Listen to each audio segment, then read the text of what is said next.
So I'm just going to read a very short section to give you a sense of what happens. So what I just showed you is how this is done legally.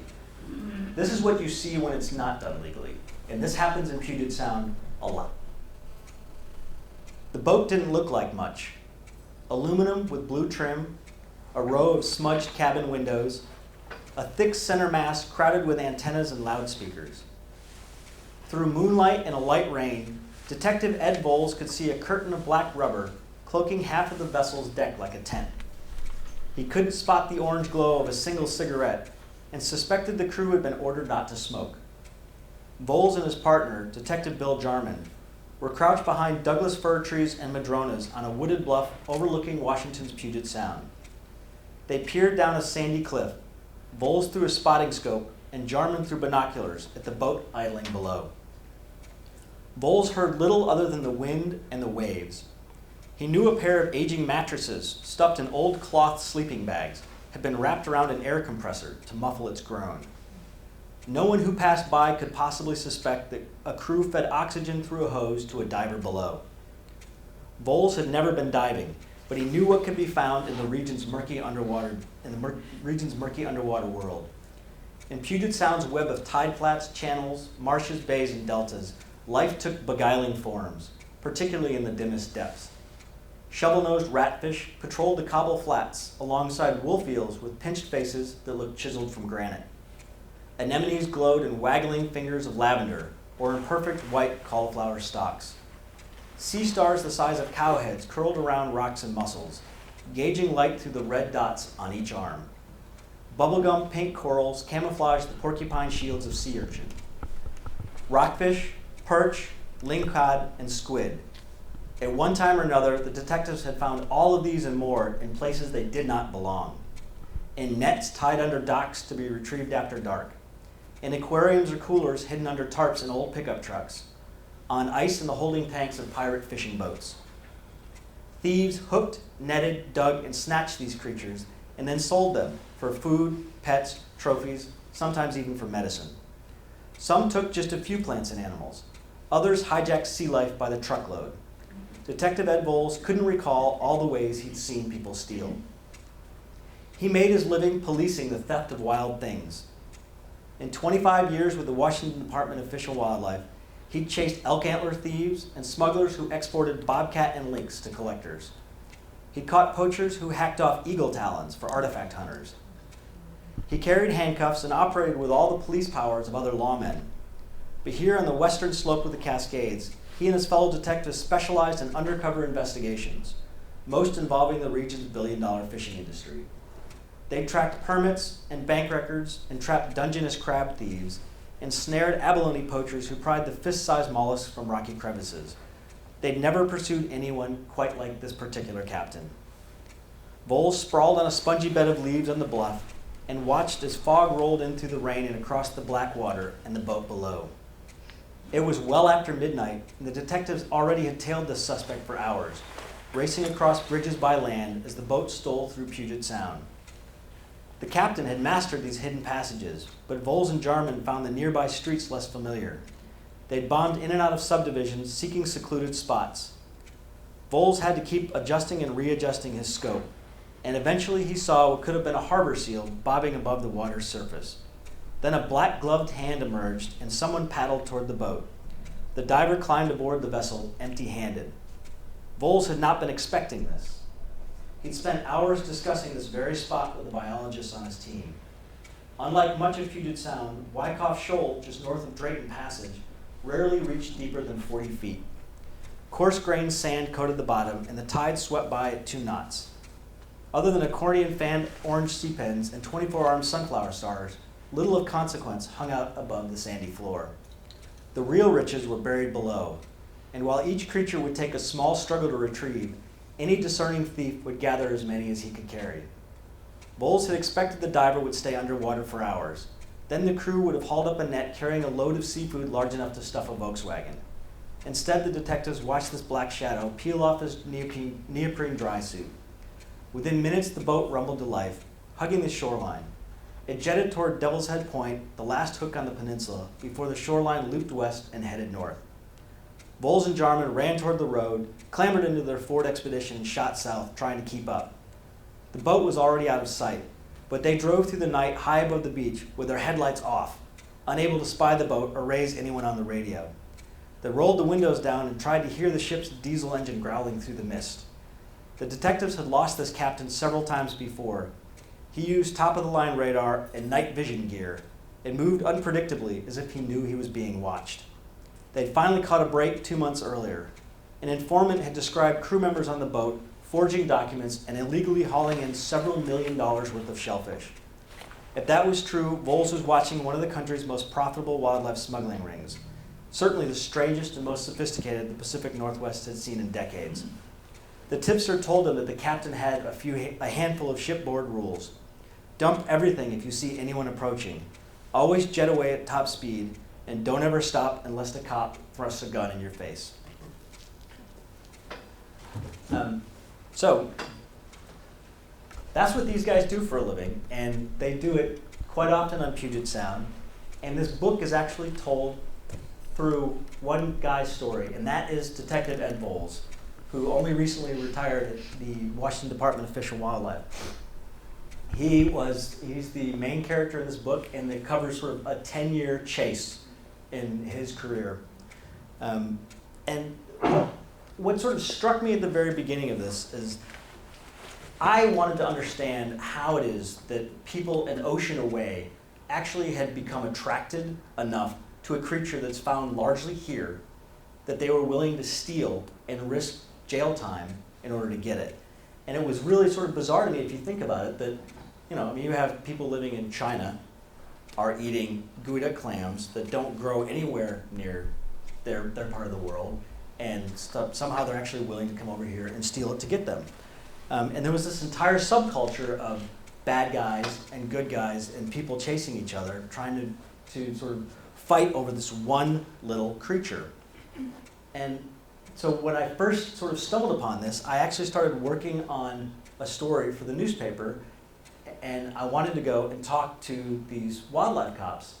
And everybody kept saying I needed to talk to this guy. This is Detective Ed Voles. And Detective Ed Voles had been involved in these kind of cases for 25 years. And he said, well, why should I talk to you? You're a reporter, and I'm a cop. And I don't talk to people like you. And I said, well, I guess that's a really good point. I don't really have a good argument for you.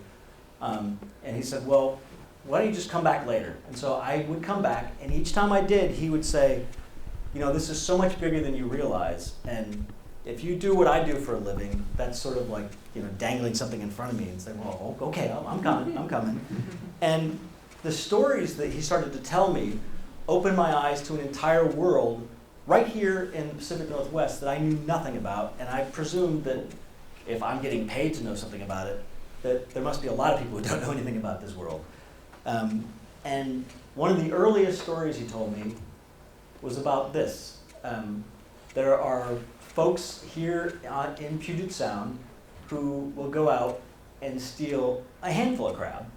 And that's pretty common. A lot of people will go out and get a little carried away, and it's just like going fishing without a license or taking a little too much fish. But there are also cases like this. That is, anybody recognize this? Sturgeon. It's a Columbia River sturgeon. And many of you may know that sturgeon in the Caspian Sea are where beluga caviar come from. And beluga caviar can sell for, lots and lots and lots and lots of money. But in the early 1990s, there was a dearth of beluga caviar available on the market. And there were folks who were interested in trying to get their hands on any kind of caviar they could. And so there were a couple of gentlemen who actually were going out in the Columbia River, catching sturgeon from the Columbia River, and they're basically taking little mesh screens and gathering, cutting open these sturgeon, gathering their eggs, and boxing them up, and selling them to a gentleman in New Jersey who was at the time the nation's largest caviar dealer. And this guy would actually ship the sturgeon over to hotel chains in Japan and sell them. And he would market them as beluga caviar. And presuming that his customers would know the difference. And apparently many of them didn't, because they did this for about 5 years. These folks would actually catch these fish and gut them open and do all this mixing in a hotel room in Vancouver, Washington. And they made well over $1 million over the course of 4 or 5 years.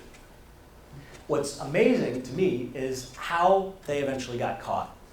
And sometime around 1990 or 1991, there was a bank robbery in Portland. And somebody had, just like you see on TV, somebody had gone in, stolen money from a bank and put the money in a bag. And inside the bag was an exploding dye pack. And the dye pack exploded on the money and stained some of the money. And the FBI was actually able to trace the money to this hotel room. Didn't have anything to do with this at all. So they get to the hotel room, to the hotel in Vancouver, and I think it was called like Value Motel or something, just a side of the road hotel. And they walked in there and said, all right, have you guys seen anything suspicious here? And they said, well, we don't know anything about a bank, but there are some really crazy smells coming out of room 124 that you might want to look into. And so the FBI actually set up shop and started spying on this hotel room for 3-4 days, and finally realized what they saw were people coming in and out of this hotel room carrying fishing gear and large buckets. And they're like, we don't know what this is, but it's not our bank robbers. And so they contacted the Washington Department of Fish and Wildlife and the National Marine Fisheries Service, who basically picked up after them and started sort of watching these hotel rooms.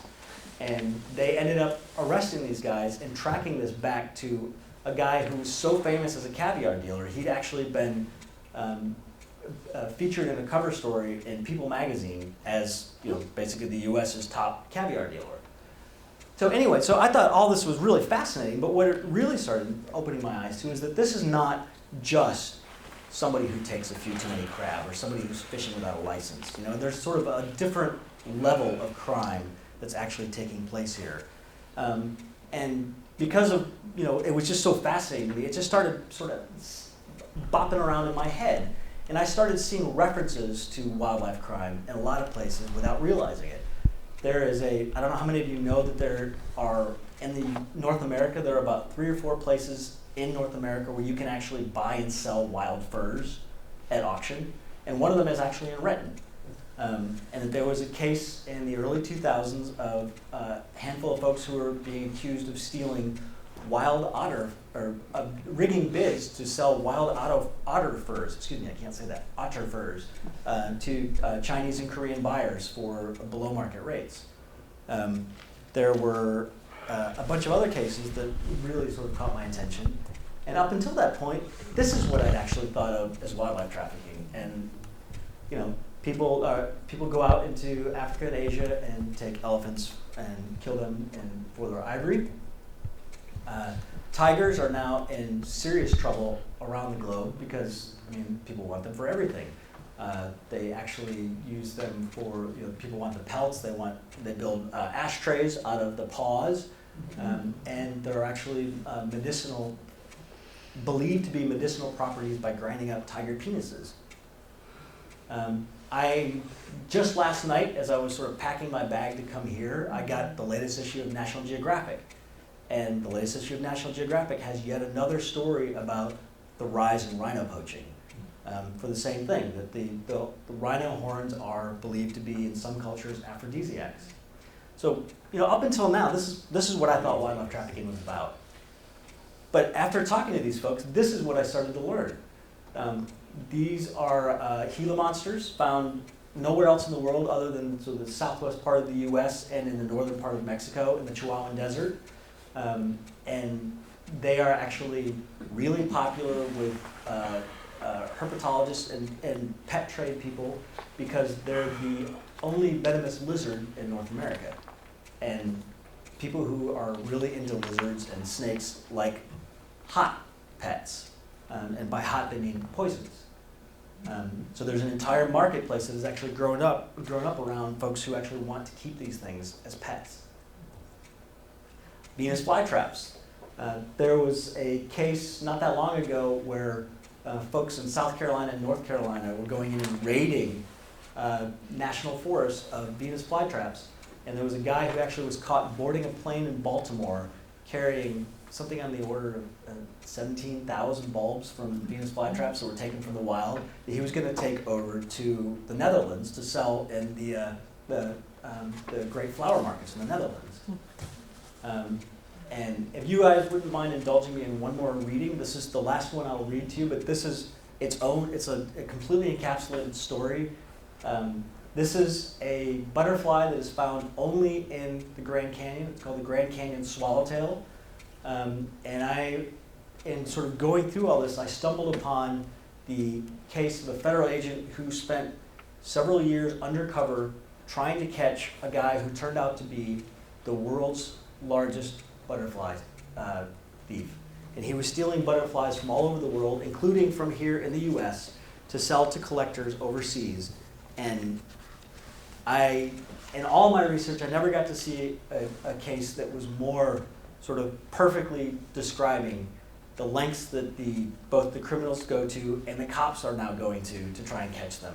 And it's a fairly short, sort of completely encapsulated tale of cops and robbers. And I hope you'll find it as amusing as I did.